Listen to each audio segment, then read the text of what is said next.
Sa ika-6 na pagdiriwang ng Senyor Mambubuklod, Balangay MBBN UAE, nararanasan natin ang isang espesyal na pagkakataon upang magkaisa at magbahagi ng ating pagmamahal at debosyon sa Puong Jesus at sa bawat isa.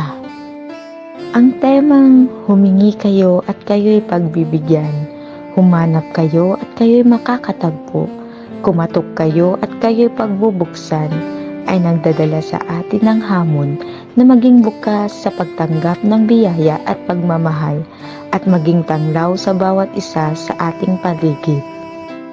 Isa lang po. Kaya nga po tayo dito tinawag. Kaya nga po tayo dito pinagbuklod dahil nandito po sa atin, sa harap natin, ang Senyor magbubuklod.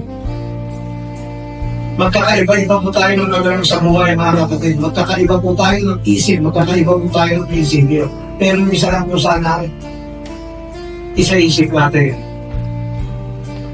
At magmahalan tayo dahil mga sinabi ng Panginoon Jesus Nazareno, magmahalan kayo bilang magkakapatid. Sa bawat paghakbang natin, nararamdaman natin ang lakas ng ating pagkakaisa.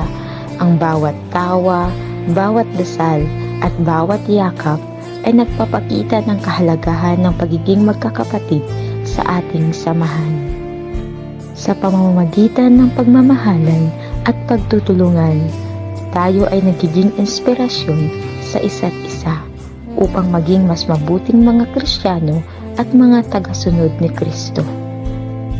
Sa araw na ito, hindi lamang tayo nagdiriwang bilang isang samahan, kundi bilang isang pamilya na nagkakaisa sa iisang layunin, ang ipakita ang ating debosyon at pagmamahal sa mahal na Puong Jesus Nazareno.